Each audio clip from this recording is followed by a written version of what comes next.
Hello, my name is David Brindley. I'm the president of Bidpath, and I'm joined today by my friend and colleague, James Fuller-Thompson. Hi, James. Hi, David. It's great to be here. Great to be here. Whereabouts in the world are you today, James?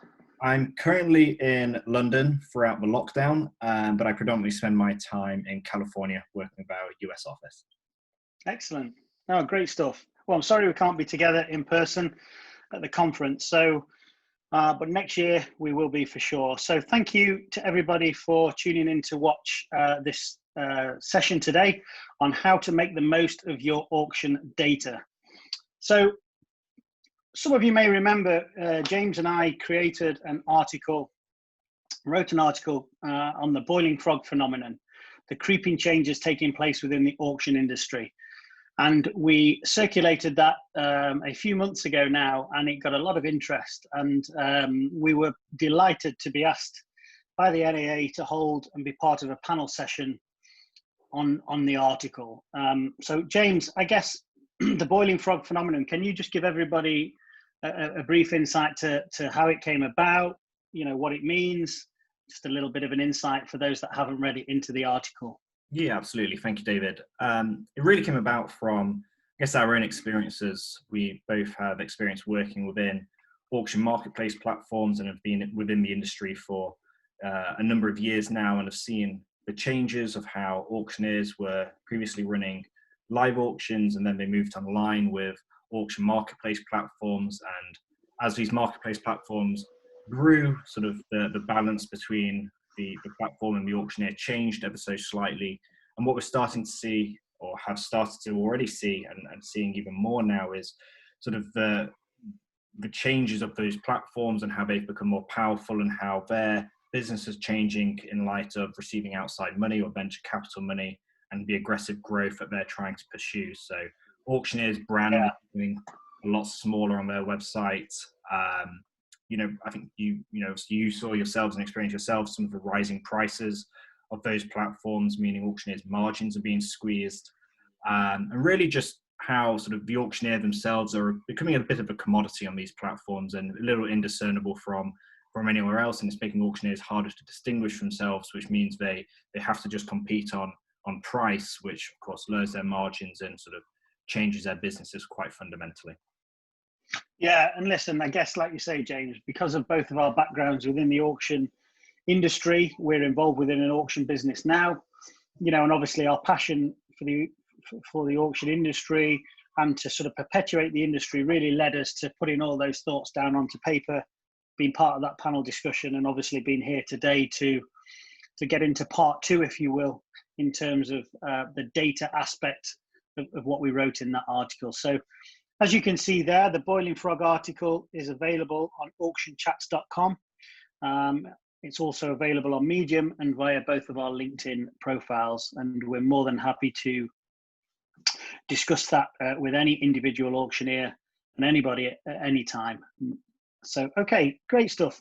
So I guess, what is data, James? We've been asked today to talk about data in light of the article we wrote on the boiling frog and why it's important to auctioneers. Just talk us through this slide here just for a couple of moments in terms of to define what is data and how it's relevant to the auctioneer. Yeah, so data is essentially it's the information and the knowledge about your business broken out in a form that can be analyzed to make better decisions. And we, in our regular conversations with auctioneers, we've broken out data almost like an iceberg, where there's above the surface very obvious data, your bidders, catalog views, pricing, buyers. But then beneath the surface, there's such a wide range of data which some auctioneers use to a lot of success, and others aren't even aware of and aren't even collecting. So with regards to data, there's a hell of a lot of information that you can pull from your business, and we always say make sure you're collecting it, even if it's not above the surface, if it's below the surface, because things change, new tools come out that you can then use this new data to help grow your business. Search engine optimization is probably the key one, which as more and more people are moving online and looking to search online, how you optimize your website, how you bring new buyers into your website is going to be very, very key. Yeah, I mean, it's interesting, James, because you say, those above the surface there are obvious, and I guess they are, But buyers, one of the things that really surprises me is still many auctioneers will point and redirect their buyers to a third-party marketplace and hand over, one of their largest assets, if not their most valuable asset, to basically be shared around amongst other auctioneers, of which some may be less credible or new entrants, new startups. Hugely important, I assume, to retain that ownership of that data in your buyer base and really treat that with great care. Absolutely. I mean, and that's the key thing about when you're directing your buyers to a platform, is that it makes it much harder for you to actually capture that below the surface data, which, as we said, is going to be becoming more and more useful in the future. I mean, data has a lot of uses. We've highlighted a couple here. David, if you want to just run through and give your thoughts. Yeah, no, absolutely. I mean, listen, the first one, I mean, for me, the most obvious form of data with regards to auctions and auctioneers is your catalogue. That is your lots, and for me, the most obvious thing to do with that is to put that on your website, and why do you do that? Well, it's your business, it's your brand, it's what you're about, so you put that on your website, and that's how people find out about it, and they get connected with your business, your brand, your people, so. And obviously, the great things with auctions from a website perspective is that we've constantly got new content and new inventory and new assets that we're offering for sale. So to put them on your own website, it's fresh content. Google loves that, the dynamic nature of the content. Your website will start to rank better and be more visible, and that becomes really self-fulfilling. That not only helps you achieve better success with your existing auctions, it also helps you get future consignments when people are searching on the web for auctioneers in their area or their sector, for example.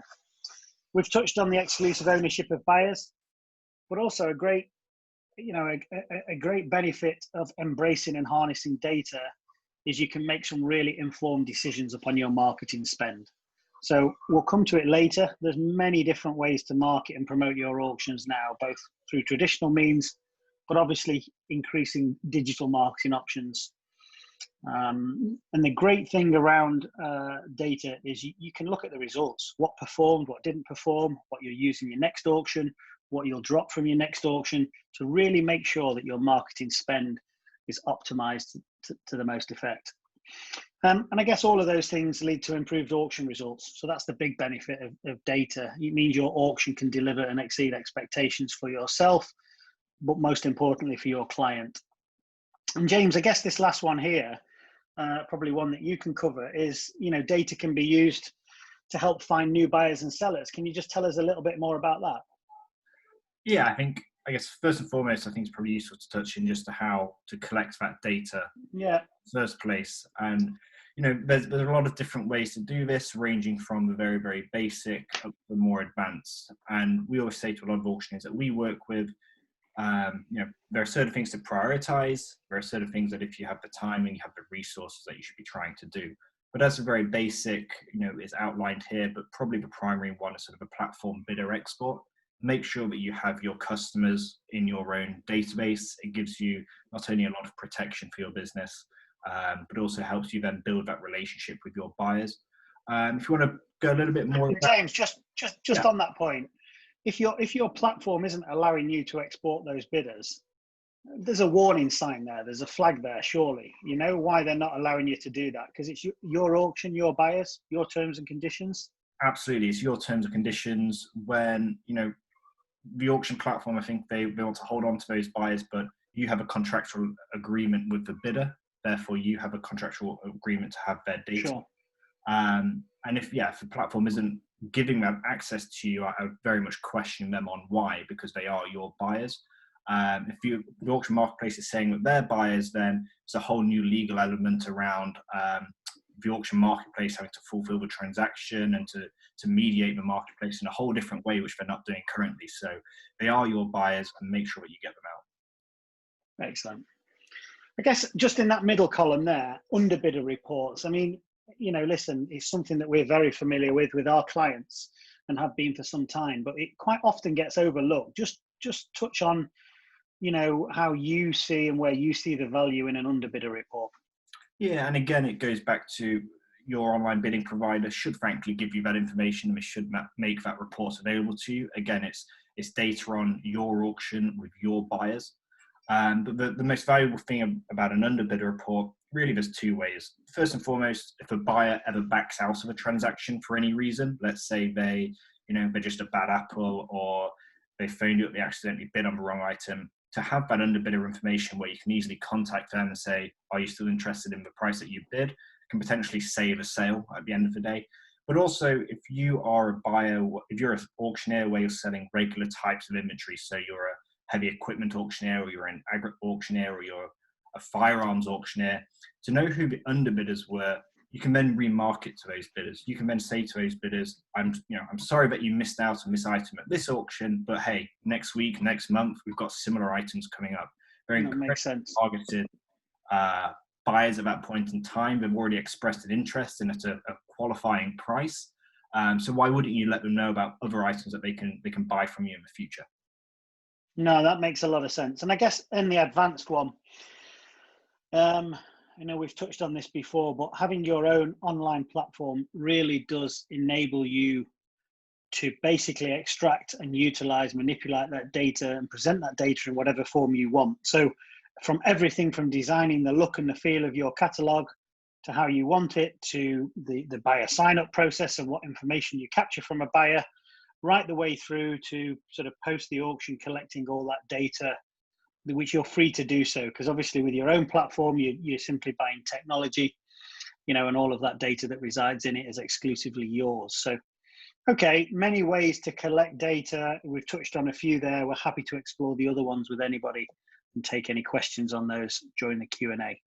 Okay, so I guess, James, moving on to the buyers side of things, how does data help you find buyers?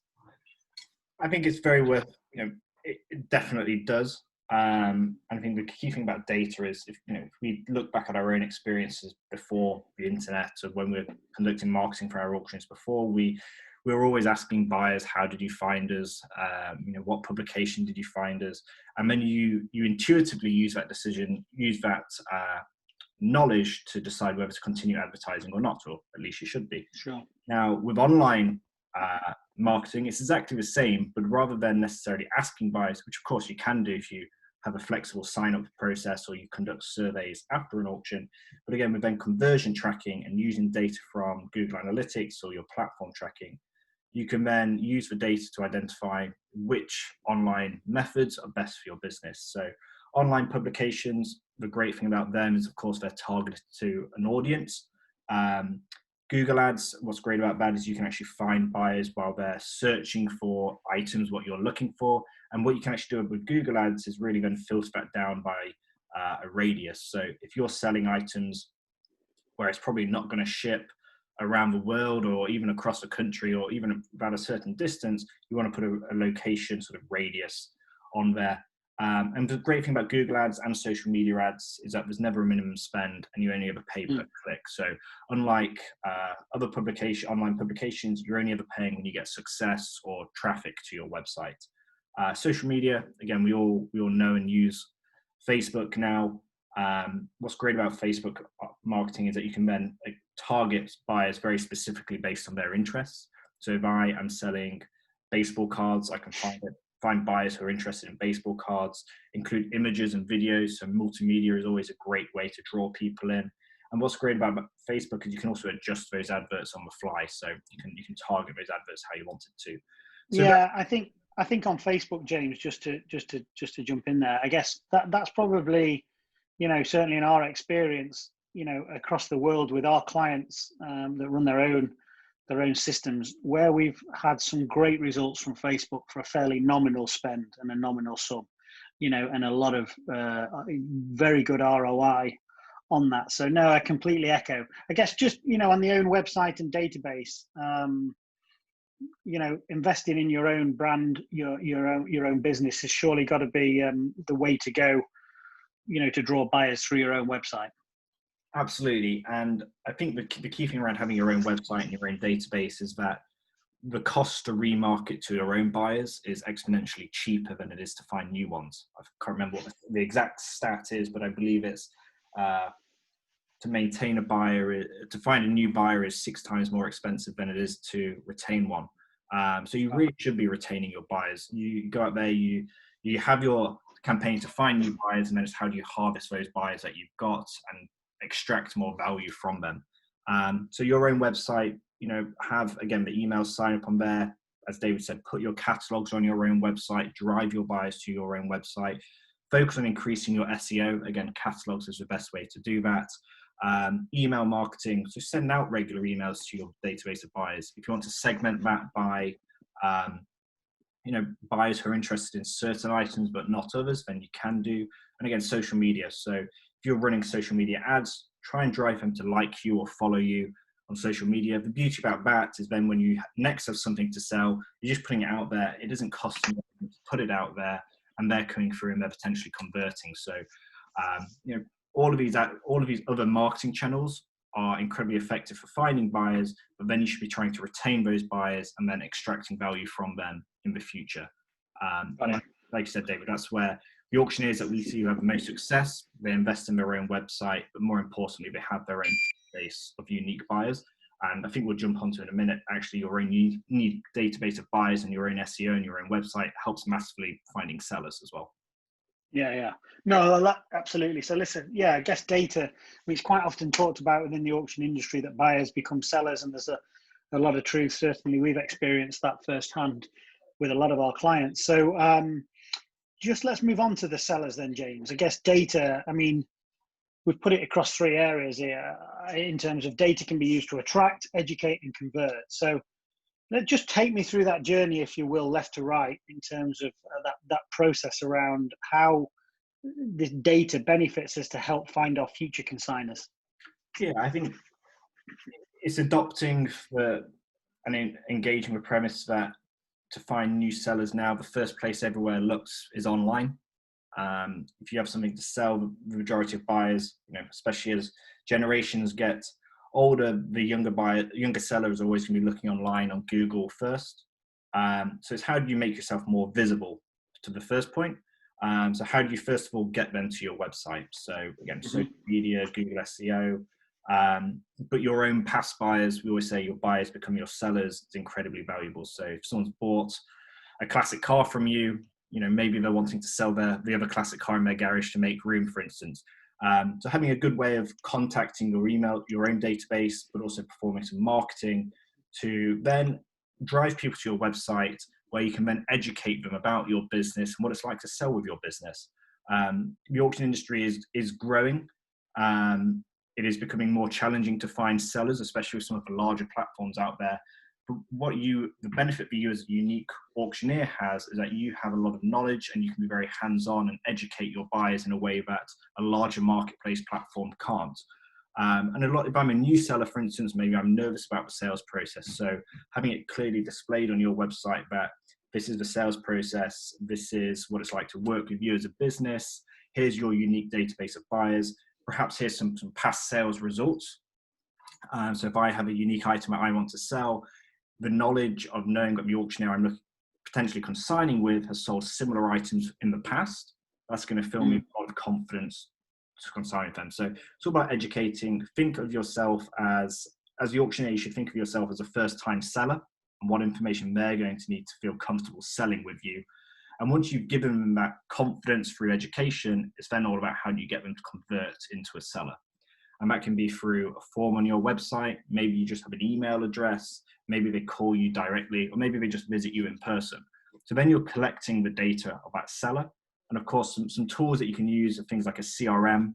So managing your potential sellers in a CRM where you may only run quarterly sales, you put their information into a CRM, you set a notification reminder to call that person a month before the next sale is due.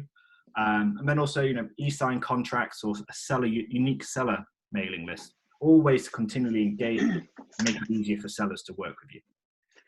James, this is really good, because I think, like we touched upon in our original Boiling Frog panel discussion, gone are the days of it's all about just being a traditional auctioneer and on the rostrum.